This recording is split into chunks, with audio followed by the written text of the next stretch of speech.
কোন মহিলা তার কাছে এক বড়ি স্বর্ণ আছে, কদ্দুর, সাথে কোরবানির দিন ওই মহিলার কাছে তার নিজের 10,000 টাকা আছে, 5,000 টাকা আছে, 3,000 টাকা আছে।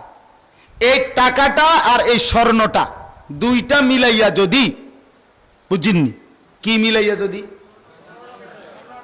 টাকাটা এবং কি স্বর্ণটা এই দুইটা মিলাইয়া যদি ওই 84,000 টাকা, 84,000 ফিক্সড না, কমও হইতে পারে বেশি হইতে পারে, রূপার বড়ি বাজারে কম বেশ হয় না, যদি ওই মহিলার স্বর্ণ এবং ওই টাকা ঈদের দিনের জমা টাকা এই দুইটা মিলাইয়া যদি 84,000 টাকা দাম হয়, তো কসম আল্লাহর এই মহিলার উপরে কোরবানি ওয়াজিব।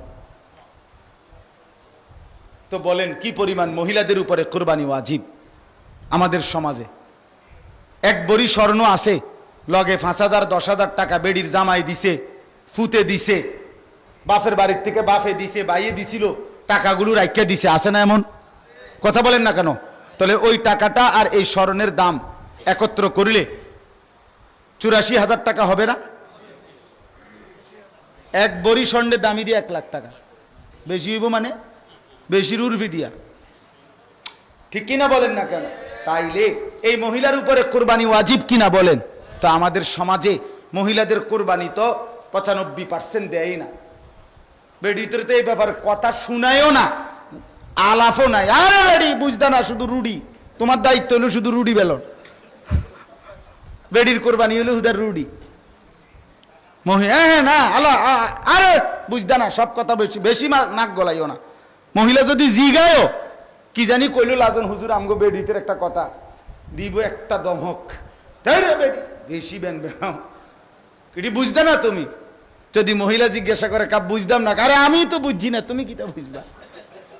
ইচ্ছা করে মানে ঠান্ডা মাথায়, আহা 20,000 টাকা মহিলার আপনি গোপন করে বললেন না, বুঝলেন না, বুঝাইলেন না, তো মহিলাটার কি আখিরাত নাই?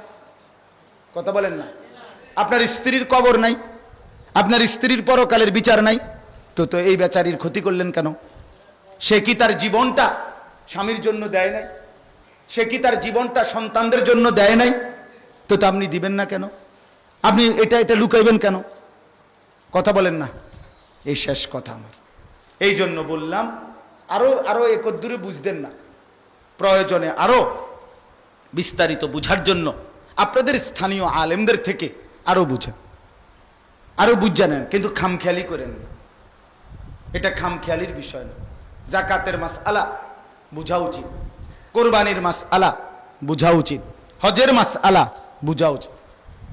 আমি তো আলহামদুলিল্লাহ আমার মসজিদে মাওলানা সাহেব একবারে দাগ নম্বর খতিয়ান নম্বর খুললে BS-CS RS দৌড়ে বুঝে, মানে এমনি বইয়া যে একেবারে ব্রিকফিল্ডওয়ালা সভাপতি আমনে হিসাব কন, এবার আমনে কন এমনি বলি। চেষ্টা করছে আলহামদুলিল্লাহ, মুসল্লিরা বুঝছে বিষয়টা যে না জাকাত দিতে হয়।